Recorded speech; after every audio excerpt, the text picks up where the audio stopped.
Aloha, aloha. I hope you're having a wonderful day. I want to share a principle with you all. This is something I discovered while sitting on the beach one day with my woman on a shrooms trip. We sat down, we did about 2 grams of mushrooms, and we sat with the medicine and began to contemplate existence, began to contemplate our experience of life. We did so in silence, we did so in laughter, we did so in tears. It was beautiful. And one thing that came up for me as I sat and I contemplated my experience of life is I began to notice death more. One thing about that type of medicine is it really makes you sit down with death. You can feel death around the corner differently than you can in other states of consciousness. And that one particular altered state of consciousness, the thought of death becomes more visceral. And so I sat with my fear of death. I sat with it and I contemplated. And I recognized that everything is dying, and everything is nothingness. Death is a decomposition into the nothingness that is all, into the emptiness. And it's a transferring, it's a different way of being, entering into the void. And I noticed that on this trip, I noticed that the material world is constantly inviting death, right? It's empty in a way. It's so filled with life, but paradoxically, it's empty. It's a big void that takes and it nullifies and recycles. It's really interesting and difficult to describe. But ultimately, nature is always looking to break things down.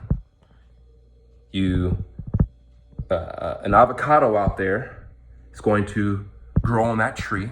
It's going to ripen, it's going to fall to the ground, and then it's going to begin to break down over time. It's going to decompose, and it's going to return to the earth.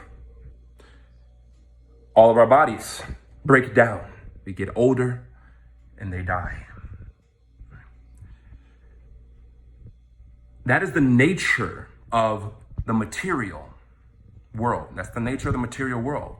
The nature of spirit is eternal.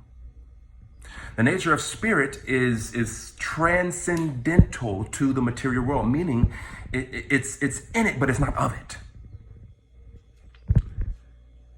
And a spiritual quality that I was introduced to on this trip is defiance. Now, this doesn't necessarily mean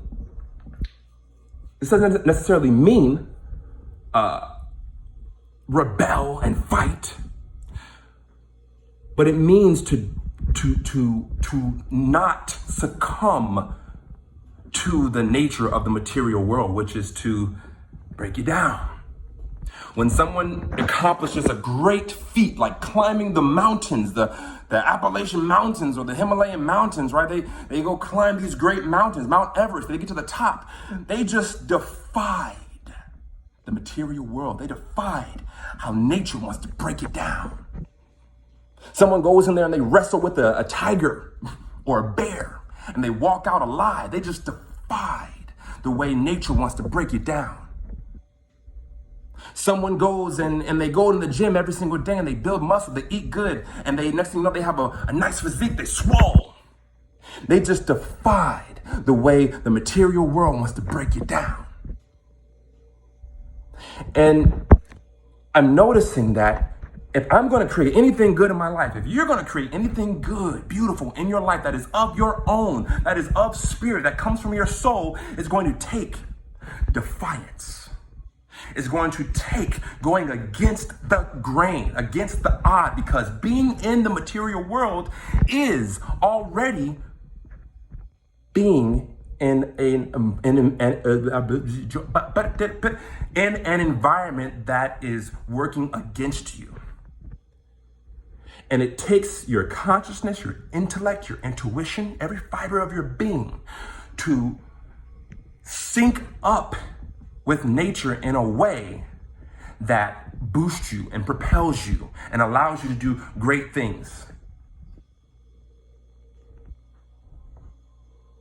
To defy. So go out there and leave your mark on the world. Share what's in your heart. Share what's in your consciousness. Share what's in your spirit. And defy the odds.